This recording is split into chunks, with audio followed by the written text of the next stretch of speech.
오늘날 여러 사람들의 고민 중에 하나가 바로 삶이란 무엇일까일 겁니다.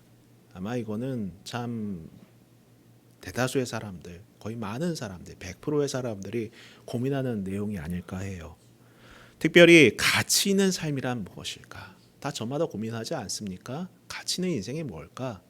정말 내 인생에 가치 있는 삶이란 어떤 삶일까? 이런 고민을 다 합니다. 여러분, 삶의 의미는 무엇인가요? 여러분에게 있어서 삶의 의미는 무엇입니까?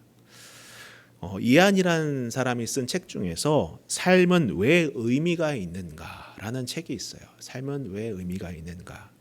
이 책을 보면 오늘날 우리가 살아가는 사회를 속물사회라고 규정을 합니다. 속물사회. 이 책의 속물이란 어떤 의미를 갖고 있느냐면요. 사람의 가치가 사회에서 그 사람이 차지하는 위치로 결정된다고 여기는 사람을 의미한다는 거예요. 그 위치가 그 사람을 결정한다. 그래서 속물은 자기보다 못생긴 사람, 또 자기보다 가난한 사람, 또 자기보다 무능한 사람이 얼마나 많은지를 자기의 삶의 가치로 측정하고 삶의 방향으로 세운다는 거예요. 요즘 다들 그렇지 않습니까? 어디에서 우월감을 얻습니까? 남이 타지 못한 차, 남이 누리지 못하는 것들 소유하면서 그것으로 우월감을 갖고 그것을 삶의 방향으로 삼는 사람들이 참 많지 않습니까? 많은 인터넷과 SNS가 다 그런 거 자랑하는 거 투성 아니겠습니까? 사실 이렇게 속물이라고 열거한 가치들이 이 세대에서 자신을 가늠하는 가치이자 기준 아니겠냐고요. 우리도 아니라고는 말은 하지만은 저마다 이러한 가치를 갖고 살아가고 있다는 거예요. 그런데 여러분, 이런 기준으로 많은 현대인들이 자기를 평가하면서 기뻐하며 우월감을 느끼거나 반대로 좌절하며 우울해가는 일상을 살아가고 있는 것 아니겠습니까? 문제는 우리 신앙인들도 이러한 기준에 맞춰가는 경향이 많이 있다는 거예요. 우리의 기도를 한번 보시기 바랍니다. 우리 마음 안에 있는 욕구들 한번 보시기 바랍니다. 욕망이 나쁜 건 아니죠. 그게 꼭 나쁜 거겠습니까만은, 근데 여러분, 높아지게 해주세요 라는 기도를 합니다. 높아지길 원합니다. 무엇을 위해 높아지냐라는 거예요. 하나님의 영광이 아니라 나 자신의 영광을 위해서 높아지게 해주세요 라는 거죠. 또 유능하게 해주세요, 이런 기도를 하지 않습니까? 하나님 능력 있게 해주세요. 왜 능력이 있어야 됩니까? 가장 좋은 것은 하나님, 내가 하나님의 도구로 귀하게 쓰임받기를 원합니다. 주님의 기쁨의 통로고 믿음의 통로고 복음의 통로로 쓰임받기 위해서 제가 유능해지길 원합니다. 진심 어린 기도로 하는 것이 아니라 무엇입니까? 자기보다 무능한 사람이 얼마나 더 있는지를 바라보면서 쾌락을 느끼기 위해 유능한 사람 되게 해주세요. 능력 있는 사람 되게 해주세요. 누군가를 짓밟고 올라가게 해주세요. 이런 기도를 하고 있지는 않은가를 살펴보시기 바랍니다. 또 부유하게 해주세요 기도하지 않습니까? 왜 부유하게 해달라고 기도를 합니까? 물론 걱정 없이 어려움 없이 사는 게 중요하긴 합니다. 돈 때문에 궁상 떠는 것보다는 부유하게 사는 게 낫겠죠. 근데 그 부유함의 목적이 내 탐욕에 맞춰져 있다면 과연 그것이 정상적인 것일까?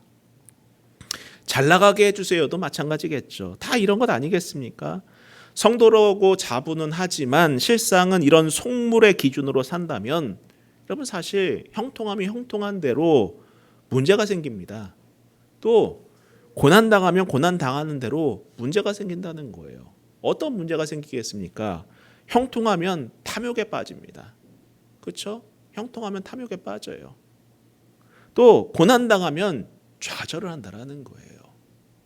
이 시대의 한국교회 모습들을 바라봤을 때에 다 이런 문제들 아니겠습니까?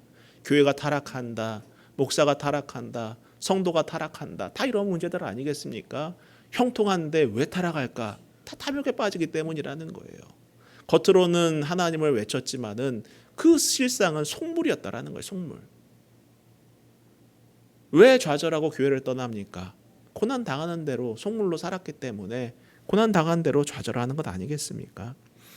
최근 여러분과 예레미야 말씀을 묵상해 왔어요. 전 참 개인적으로 은혜가 되는 시간들이라고 봅니다. 뭐 모든 순간에 다 은혜가 되지만은 특히 이제 출애굽기 말씀을 묵상해 나가면서 또 제 상황과 여러분의 상황을 놓고 기도하면서 참 개인적으로 은혜가 되는 시간이었지 않았을까 합니다.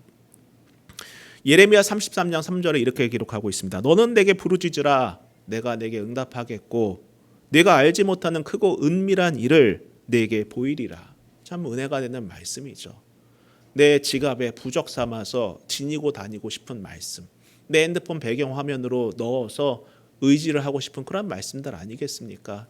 그러나 여러분, 이 부르짖음의 명령이, 이 기도의 명령이 단순히 우리의 바람을 하나님께 부르짖으라는 의미만이 아니라고 말씀을 드렸어요.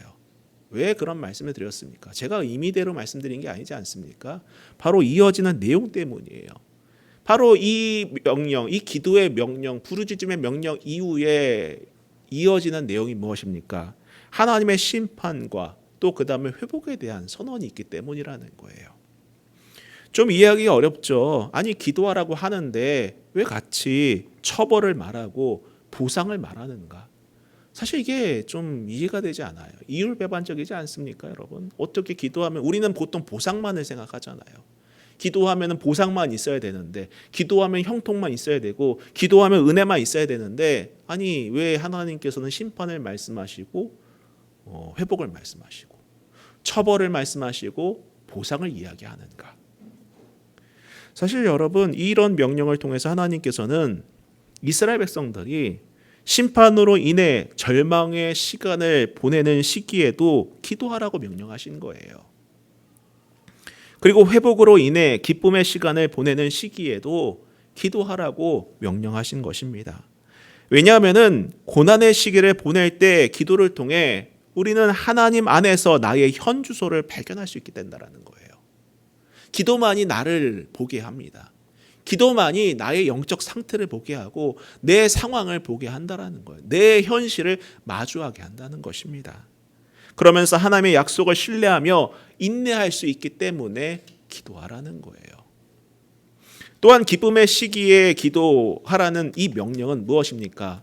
이 기쁨이, 이 회복이, 이 형통이 나의 영광을, 나를 높이기 위한 그런 수단이 아니라 하나님을 드러내고 인생의 목표가 하나님을 기쁘시게 하는 일에 있음을 고백할 수 있기 때문에 기도하라는 거예요. 그래서 여러분, 우리가 눈물의 시간을 보낼 때에도 기도해야 하는 것이고 웃음의 시간을 보낼 때에도 기도해야 하는 거예요. 늘 하나님께 맞춰져 있어야 되기 때문입니다.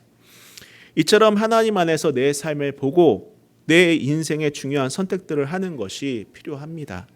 사실 오늘 묵상할 재앙들은 바로 이러한 인생의 선택들을 고민하게 하는 그러한 재앙이라고 하겠습니다. 우리가 읽은 이제 이 출애굽기 9장은 5번째, 또 6번째, 7번째 재앙을 다루고 있는 장이에요. 오늘은 이 중에서 5번째 재앙인 가축의 전염병과 또 6번째 재앙인 악성 종기에 대해서 좀 다뤄보려고 합니다. 자, 1절부터 다시 보면은 여호와께서 모세에게 이르시되 바로에게 들어가서 그에게 이르라 히브리 사람의 하나님 여호와께서 말씀하시기를 내 백성을 보내라 그들이 나를 섬길 것이니라. 네 번째 재앙인 파리떼 급습으로 애굽 땅이 황폐하게 되었어요. 피폐해졌습니다. 자, 그럼에도 불구하고 바로의 고집은 꺾이지 않습니다. 이에 여호와 하나님은 모세에게 5번째 재앙을 일으키도록 지시하죠. 이에 모세는 이제 바로에게 가서 말합니다. 뭐라고 말합니까? 히브리 사람의 하나님 여호와께서 말씀하시기를 내 백성을 보내라 그들이 나를 섬길 것이니라.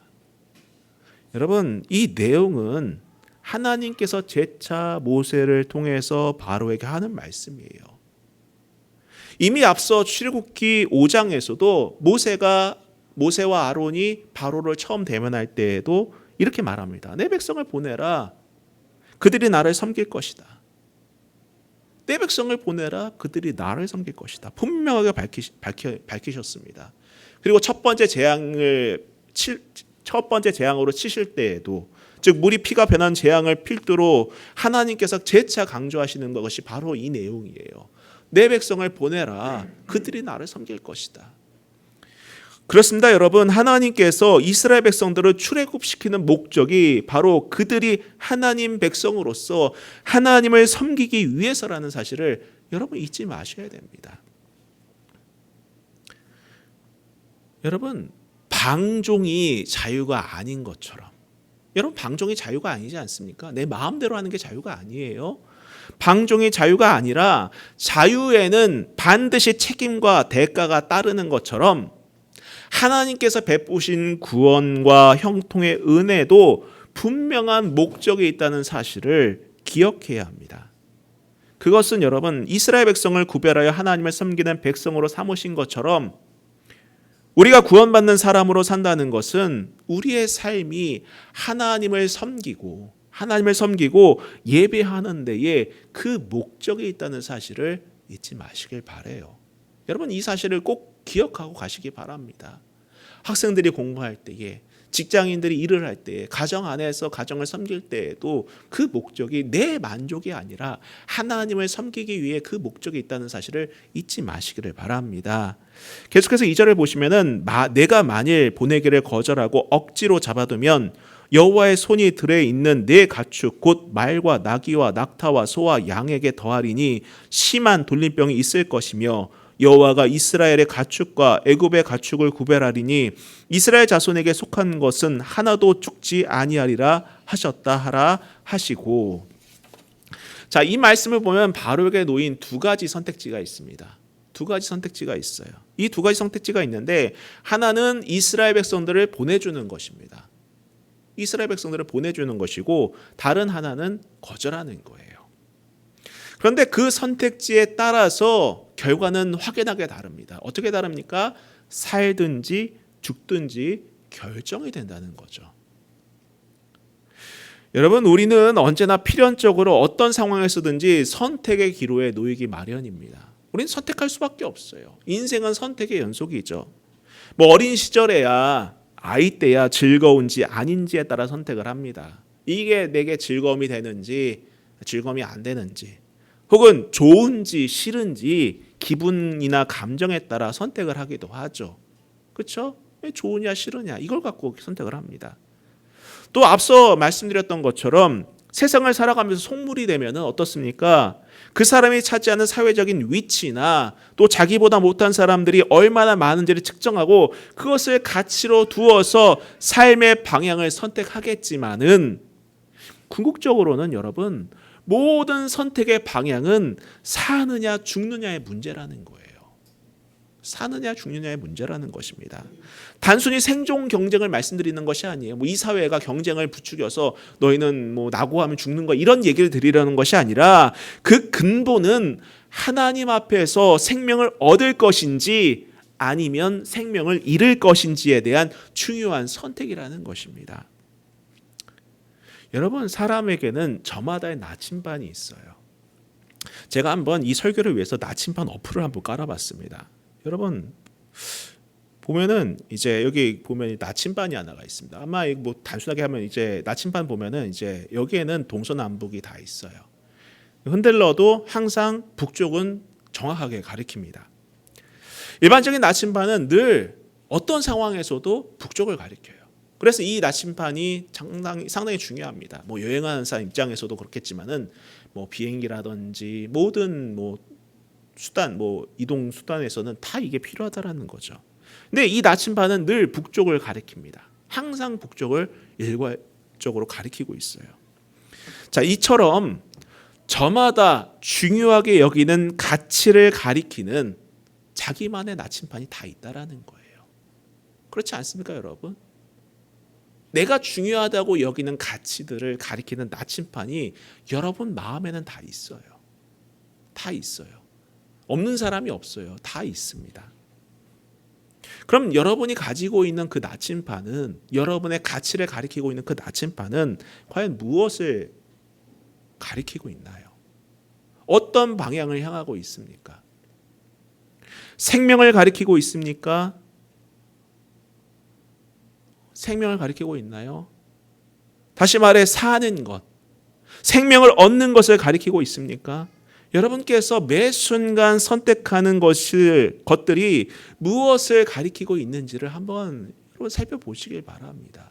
내가 지금 무엇을 향하고 있는가? 내 삶의 나침판이 어디를 향하고 있는지를 한번 보시기 바래요. 우리는 그 나침판을 바라보면서 늘 결정하기 마련이기 때문입니다.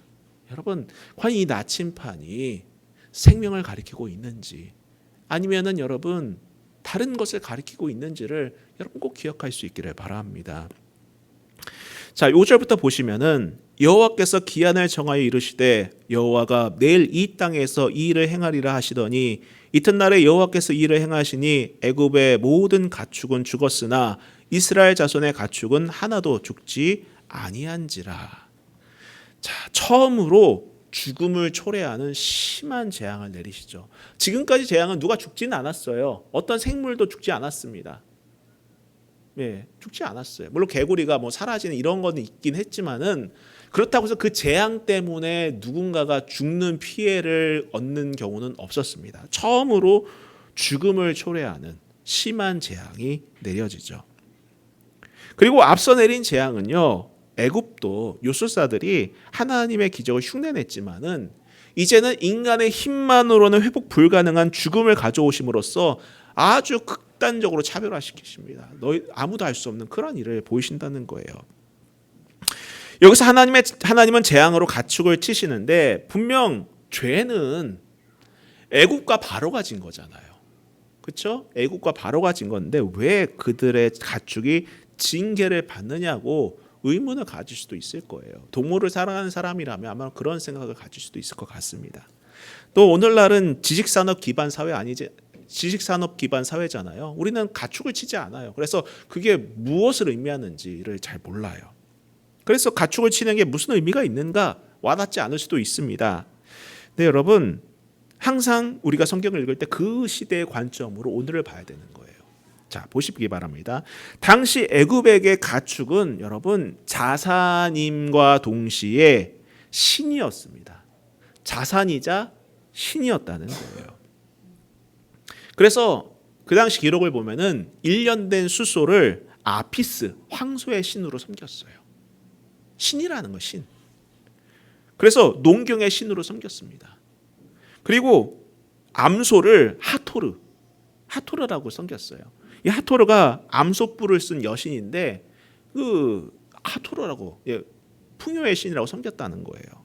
또 양을 크놈 이런 식으로 온갖 가축을 다 신으로 섬겼던 거예요. 마치 우리나라 보시기 바랍니다. 우리나라 보면은 뭐 뒷간에도 신이 있고 뭐라고 말하죠 이거? 아궁이에도 신이 있고 뭐 뒤주에도 신이 있고 이랬던 것처럼 똑같이 이 애굽에도 그냥 그 동물 하나하나가 다 신이었던 거예요. 그리고 그 가축들이 풍요와 번영을 가져다 준다고 믿었습니다. 이런 가축에게 임한 전염병과 죽음은 결과적으로 무엇을 말해주는 것입니까? 가축은 피조물일 뿐 너희들의 신이 아니다라는 것을 드러낸 사건이라고 말할 수 있다라는 거예요. 자, 그렇다면 오늘날 이 가축은 어떤 의미가 있겠습니까? 뭐 소위 재산을 말할 수 있겠죠. 돈을 말할 수 있겠죠. 재물이나 부동산이나 자산이나 차 등등을 의미한다고 볼 수 있습니다. 여러분 미국 주식에 관심을 갖는 분들 요즘 많으실 거예요. 그렇죠? 미국 시장 관심 갖죠. 근데 여러분 TV를 보시면은요, 주식에 대한 이야기를 할 때에 곰하고 황소가 나와요. 그렇죠? 곰하고 황소가. 저도 되게 궁금했어요. 왜 곰하고 황소가 나오지? 뉴스를 볼 때마다. 근데 찾아보니까는 그게 베어마켓, 불마켓이라고 해요. 베어마켓, 그 속설로 어떻게 하냐면 곰이 이렇게 내려치잖아요. 그렇죠? 그래 하락장을 말하는 거래요. 소는 들이받으니까는 상승장을 말한다고 합니다.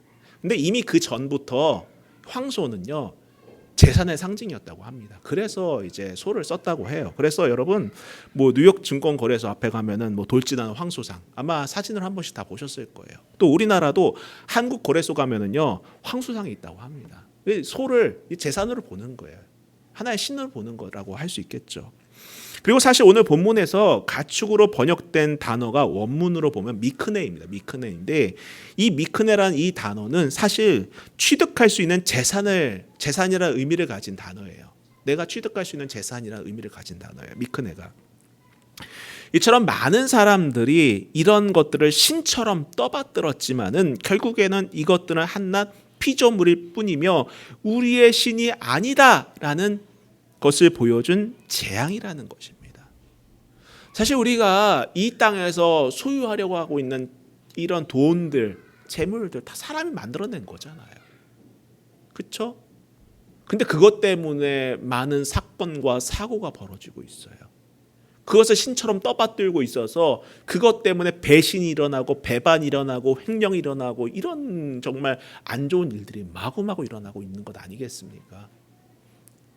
한낱 피조물인데 사람이 만든 건데 돈도 사람들이 찍어낸 것이고 건물들도 사람이 세워놓은 것이고 자동차도 사람들이 만들어낸 것인데 그것을 마처럼 신처럼 숭상하고 숭배하는 이 세대의 모습이 과연 이 당시 애굽 백성들과 무슨 차이가 있겠냐라는 거예요. 그렇기 때문에 여러분 우리가 가지고 있는 자기만의 나침반이 이런 가축을 가리키고 있으면 안 된다라는 것입니다. 이런 가축들을 가리키고 있는 것이 아니라 생명에 맞춰져 있어야 되는 거예요.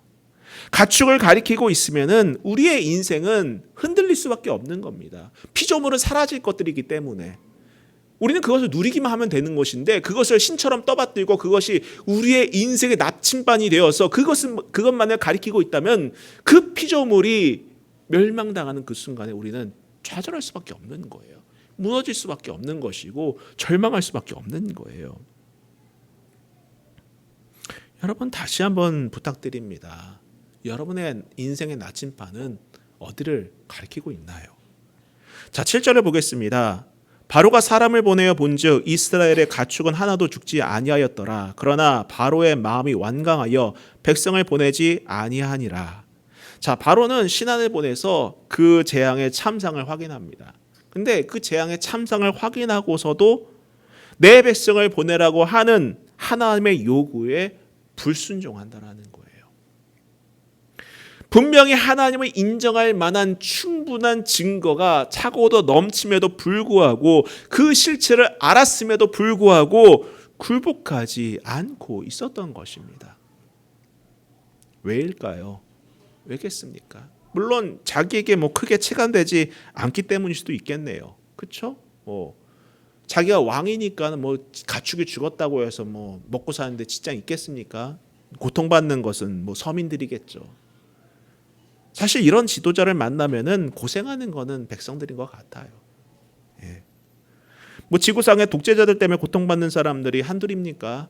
예, 저 북쪽에도 지도자 하나 때문에 인민들이 굶어 죽고 이런 일들이 비일비재하지 않습니까? 우리나라라고 다릅니까? 여러분 정치인들이 잘못된 정책 하나 때문에 고통받는 것은 결국 서민들이라는 거예요. 자기들은 그냥 인기 얻으려고 정책 몇 개 던져놨는데 그것 때문에 울고 웃는 것은 누굽니까? 우리 일반 사람들 아니겠냐고요. 그것 때문에 고민하고 그것 때문에 눈물 짓고 그것 때문에 시름시름하고. 그러니 여러분 너무 정치에 선동당하지 마세요.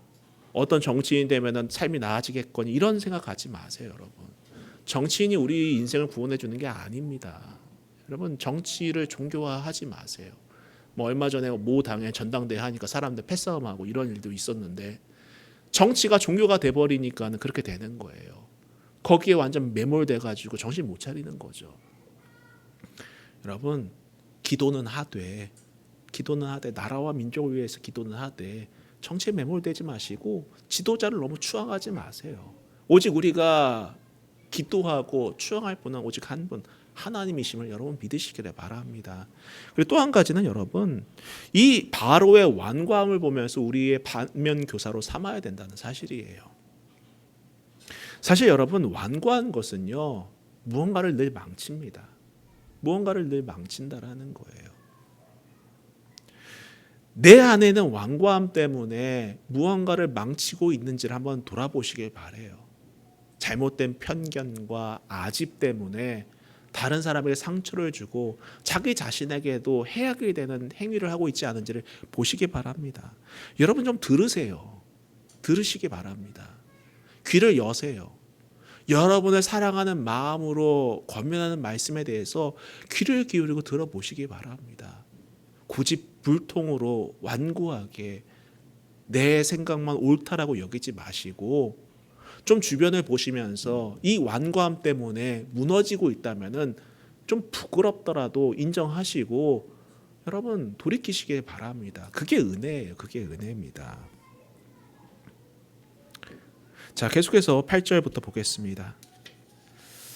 여호와께서 모세와 아론에게 이르시되 너희는 화덕에 재 두 움큼을 가지고 모세가 바로의 목전에서 하늘을 향하여 날리라. 그 재가 애굽 온 땅에 티끌이 되어 애굽 온 땅의 사람과 짐승에게 붙어서 악성 종기가 생기리라. 그들이 화덕의 재를 가지고 바로 앞에 서서 모세가 하늘을 향하여 날리니 사람과 짐승에게 붙어 악성 종기가 생기고 요술사들도 악성 종기로 말미암아 모세 앞에 서지 못하니 악성 종기가 요술사들로부터 애굽 모든 사람에게 생겼음이라. 자, 가축에게서 시작된 전염병은 이제 사람에게로 번집니다. 바로의 완악함 때문이죠. 그렇죠? 바로의 완악함. 돌이키면 되는데, 인정하면 되는데, 하나님이 인정하고 하나님의 역사하심을 인정하고 하나님 뜻대로 살면 되는데 그 완악함 때문에 결국 백성들은 또다시 고통을 당하고 있어요.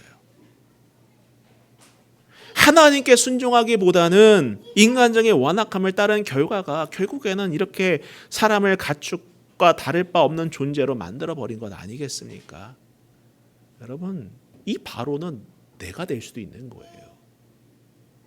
이 바로는 내가 될 수도 있는 거예요. 제가 전에도 말씀드렸죠. 소 잃기 전에 외양간 고치는 것 사람이 지혜로운 사람이라고. 그렇죠? 그나마 난 사람은 소 잃고 외양간 고치는 사람이에요. 그 사람은 그래도 현명한 사람입니다. 근데 소 잃고도 외양간 고칠 생각이 없는 사람은 이것은 정말 구제불능이에요. 이러면 안 되는 거예요, 여러분. 하나님께서는 여러분 주변에서 계속해서 말씀해 주시고 사인을 주십니다. 너 이러면 안 된다. 너 이렇게 가면 안 된다. 너 이런 삶을 살면 안 된다. 너 이런 결정하면 안 된다. 너 이렇게 완고하면 안 된다. 늘 사인을 주시는 분이세요. 근데 그 사인에 대해서 귀를 닫고 눈을 감아버리면요, 여러분 망하는 거예요. 그냥 망하는 겁니다. 오늘 저와 여러분은 지혜 있는 사람이 되기를 축원합니다. 지혜 있는 사람 되길 바라요. 깨어있는 사람 되길 바랍니다. 사인을 보면서 깨닫는 은혜가 있기를 원합니다. 자, 근데 이번에는 앞서 재앙들을 흉내내던 요술사들도 한계가 드러내요. 이게 인간의 한계라는 것입니다. 인간이 다 할 수 있는 것 같죠? 아니에요, 여러분. 인간이 할 수 없는 부분이 얼마나 많은데요. 결국 그들도 바로와 마찬가지로 완악하고 불순종하다가 나도 할 수 있어, 나도 이거 흉내낼 수 있어 이러다가 똑같이 악성 종기에 걸려서 넘어져 버린 것입니다, 여러분. 하나님을 인정하는 인생이 되길 바랍니다. 그분을 인정하는 인생이 복된 인생이에요. 자, 12절 읽고 마치도록 하겠습니다. 그러나 여호와께서 바로의 마음을 완악하게 하였으므로 그들의 말을 듣지 아니하였으니 여호와께서 모세에게 말씀하심과 같더라. 여호와께서 바로의 마음을 완악하게 하셨다는 이 표현은 이전에도 말씀드린 내용 아닙니까? 그냥 바로가 하고 싶은 대로 내버려 두었다라는 거예요. 그래, 네 마음대로 해라. 네 마음대로 해라. 그냥 유기해버린 거예요. 유기해버린 거. 그래, 네 뜻대로 해라. 여러분, 이것보다 더 큰 심판이 없습니다. 여러분 정신 차려야 돼요. 이거 진짜. 이것보다 더 큰 심판이 없어요. 은혜를 거절할 때 하나님께서 하나님 되심을 드러내는 또 다른 방법은 사실 유기입니다. 네 마음대로 해라. 그래, 네가 원하는 대로 해봐. 이거라는 거예요. 여러분, 아무 문제 없다는 것이 좋은 게 아니에요. 하나님의 제재가 없네라는 것이 은혜가 아닙니다. 여러분 정신 차려야 돼요. 그 내버려뒀다라는 것은 여러분 정말 우리가 깨어 있어야 되는 것입니다. 그래서 여러분 경고가 있는 것이 은혜예요. 아니, 하나님 왜 내 앞길을 막으십니까? 왜 나로 하여금 이렇게 넘어지게 하십니까? 이게 아니라는 거예요. 경고가 은혜라는 것입니다. 경고가 은혜라는 거예요. 멈출 수 있는 것이 은혜라는 것입니다, 여러분. 여러분 사실 그렇지 않아요? 우리가 병도요, 아는 게 중요한 거예요. 그렇지 않습니까, 여러분? 미리 아는 게 중요한 거예요. 나중에 그 병이 걷잡을 수 없이 커져가지고 뒤늦게 아는 것보다는 미리 아는 게 중요한 거예요. 아니 왜 하나님 내 병을 왜 알게 하십니까? 이게 아니라 어떻게 됩니까? 어떻게 해야 됩니까? 더 크기 전에 알게 해 주셔서 감사합니다. 이렇게 나와야 되는 게 정상인 거예요, 여러분. 경고가 은혜입니다. 옆에서 경고해 주며 깨닫게 해 주는 사람이나 말씀이 있는 것이 은혜임을 기억하시길 바랍니다. 혹시 오늘 말씀 속에서도 여러분에게 찔림이 있다면 그것조차도 은혜임을 여러분 믿으시고 주님 앞에 나아갈 수 있는 용기를 얻으시기를 주님의 이름으로 축원합니다. 정리하겠습니다. 우리는 필연적으로 인생의 수많은 선택을 하기 마련입니다. 그때 그 선택의 기준이 되는 여러분만의 나침반은 어디를 가리키고 있습니까? 어디를 가리키고 있습니까? 여러분의 가축이나 완고함 때문에 잘못된 방향으로 가리키고 있다면 오늘 이 시간 수정하시기를 축원합니다. 바꾸시길 바랍니다. 생명 되신 하나님으로 고정할 수 있는 그러한 믿음의 시간이 되기를 다시 한번 주님의 이름으로 부탁드립니다. 우리 같이 찬양하고 기도하겠습니다.